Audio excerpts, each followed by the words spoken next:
ውድ ቤተሰቦች እንዴት ናቸው? ደስ ብሎኛል። እኔ ስለ ሄሉና ስለ ናቲ ማለት ነው በጣም ደስ ይላሉ። እንግዲህ እንደዚህ ሰርፕራይዝ አድርጓታል። ሄሉ በጣም ነው የተደሰተችው፣ በጣም ከምላችሁ በላይ ማለት ነው።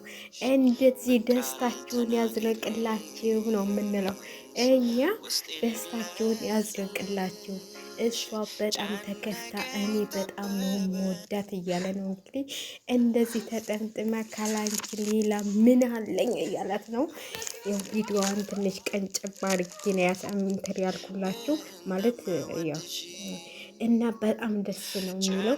ይሄው እንግዲህ ተንበርክኮ ማለት ነው ተንበርክኮ ደስ በሚል ሁኔታ እንዲህ ተንበርክካችሁ አድርጋችሁ በኋላ እንዳትጣሉ እኔ ነገር ያለ ይሄ ሁላችሁ እንግዲህ ደስ በሚል እንትሎቹን አዘጋጅቶ ማለት ነው። ሙዚቃ ምን የሚዘፍኑ ናቸው የሚባሉት ምንድን ናቸው እነዚህ?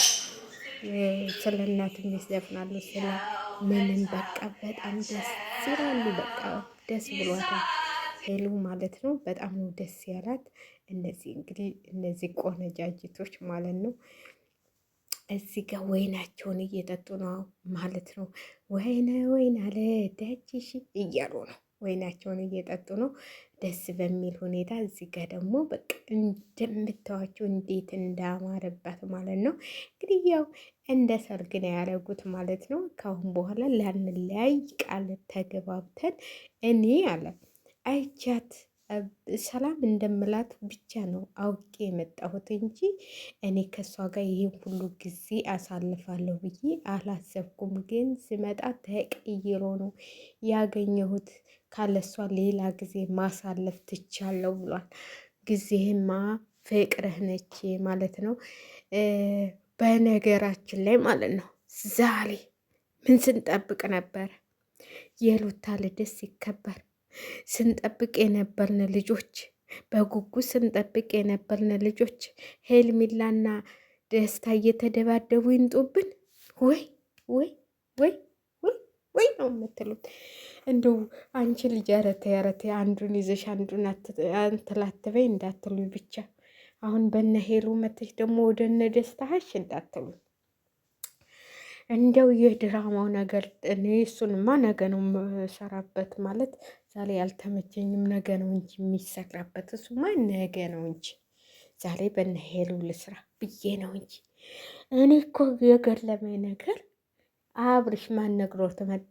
አያችሁ የድራማው ታሪክ ማለት ነው። ሰሞኑን ይጠናቀቃል ትላላችሁ፣ ሰሞኑን ይጠናቀቃል።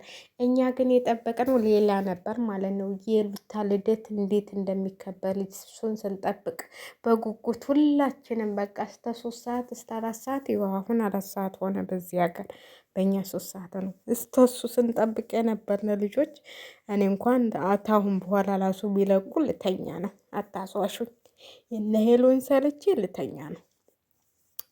ስለዚህ እነ ሄሉ ደግሞ እንደዚህ ፏ ብልጭ ብለው መጡልን እንላቸዋለን። በዚሁ ቀጥሉ።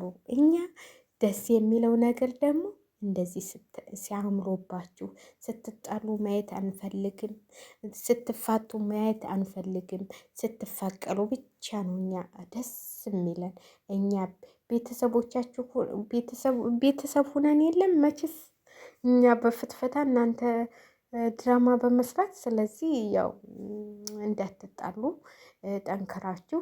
ሄሉም እንግዲህ አንቺም እሱም ተሳስባችሁ አብራችሁ ለመኖር ያብቃችሁ እንላለን። ሰርጋችሁን ደግሞ ያብላን ነው እንብላ ነው የሚባለው። ውይ የት አግኝተን እንበላለን? የት እናገኘዋለን? ባካችሁ እኛ ሰርግ እንኳን እኔ በእድሜ ሰርግ በልቼ አላውቅም። በእናታችሁ አንድ ሰርግ ብቻ ነው የበላሁት። እንደው ግን እናንተ ቆይ ልንገራችሁ። ሰርግ ማለት አሁን ወደ ኢትዮጵያ ስሄድ ማለት ነው እንደው እግዚአብሔር ፈቅዶ አገሬ በሰላም ልግባና እንደው የምትዳሩ ልጆች እንድትጠሩ በዚሁ ልንገራችሁ ብዬ ነው። ኢትዮጵያ ሄዳችሁ እዚህም ያላችሁ ስታገቡ እንድጠሩኝ። እዚህ እንትሌ ጋር ወደ ኢትዮጵያ ስገባ ስልክ ቆጥሬ እነዚህ ጋር አስቀምጣለሁና እንደ ሰርግ በልቼ አላውቅም። በእናታችሁ ሰርግ በልቼ አላውቅም። ሰርግ በልቼ አውቃለሁ እንዴ? አውቃለሁ ግን የኢትዮጵያ አልበላሁም። እኔ የኢትዮጵያ እንትን አላልኩም፣ አልበላሁም። የኢትዮጵያን ሰርግ ሁለቴ ነው ምናምን ያየሁት እንጂ ከዛ ውጭ አላየሁም ማለት ነው። ያገባም ዘመድ የለኝም መሰለኝ። ያገባ ዘመድ የለኝ ይሆን? እኔ ያልሄድኩ ይሆን? አላውቅም። እኔ አላውቅም እሱን። ስለዚህ የምትጋቡ ወደ ኢትዮጵያ ስገባ እንድጠሩኝ አደራችሁን፣ አደራችሁን። እኔ ነግሬያችኋለሁ። እኔ አንዲት በጣም የምወዳት ልጅ ኢትዮጵያ ሄዳ ታገባለች ብዬ ስጠብቃት እዚሁ አረብ ሀገር አገባች። የእሷን ሰርግ እንኳን አዳንቃለሁ ብዬ በጉጉት ስጠብቀው የነበረው ቀድመኝ ይኸው አግብታ ቁጭ ብላለች። ስለዚህ እንግዲህ እናንተ ደግሞ እንድጠሩ እንትል የምትሉ ማለት ነው የምትጋቡ ወደፊት ያው ጊዜው ደርሶ ወደ ኢትዮጵያ ስገባ እነ ሄሉም እኔ እስከምመጣ ተቆያችሁ ለሰርጋችሁ እንድጠሩኝ ለማዳነቅ እመጣለሁ። እና ለማንኛውም ሰርግ የምታሰርጉ ካሁኑ ነግሬያችኋለሁ እንድጠሩኝ ብዬ ነው። እሺ እኔ በጣም ደስ ይለኛል ሰርግ ማዳመቅ ማለት ነው። መደመቅ ነው ማዳመቅ የሚባለው። እና ሰርግ እንድጠሩኝ እንዴ እናንተ እንደ ሰርግ ሳልበላ ልሞት ነው እንዴ? ጉድ እኮ ነው ዘንድሮ።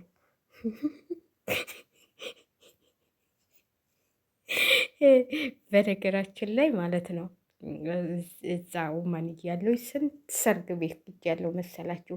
የልጅ ልጆቿ ብዛቱ የሰውዬ እናት ሁሉም ሲዳሩ አንዱ 4 ልጅ ስትድር ሄጃለሁ። አንዱ 4 ልጅ ሲድር ሄጃለሁ። 8 እንደገና ሰውዬ ወንድም ሲያገባ ሄጃለሁ።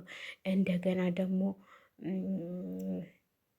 ምን ነበረ በቃ የሴቱ የእህቶች 2 አንዷ አክስት አንዷ እህቷ ስታገባ ሄጃለሁ። እዛ እንኳን ብዙ ሰርግ ነው። ግን ሰርጉ ምን እንዴት መሰላችሁ? በእናታችሁ ዳንስ አይሉት ቄጥ ብቻ ማወዛወዝ በቃ ምንድን ነው ምግባቸው ደግሞ በቃ ይሄ የሌለ ነገር የለም ምግባቸው።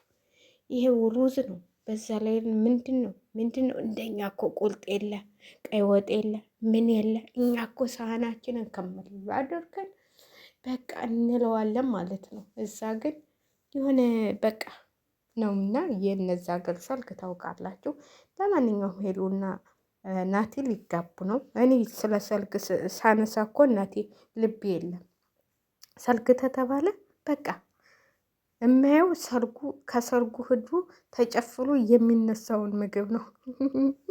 የምትበያት መስሊማቢ እንዳትሉኝ፣ እውነቴ ነው። እኔ ሆዳም አይደለሁም፣ አልበላም። ብዙም የምግብ ፍላጎት የለኝም። ይሄን ስላችሁ አልበላም እያልኳችሁ አይደለም፣ ግን ብዙም አይደለሁም። እንደ በቃ ማለት እኔ ለምግብ ሰፍ ብሎ ሰው እንትን ሲለ ራሱ በጣም ነው የሚያስጠላኝና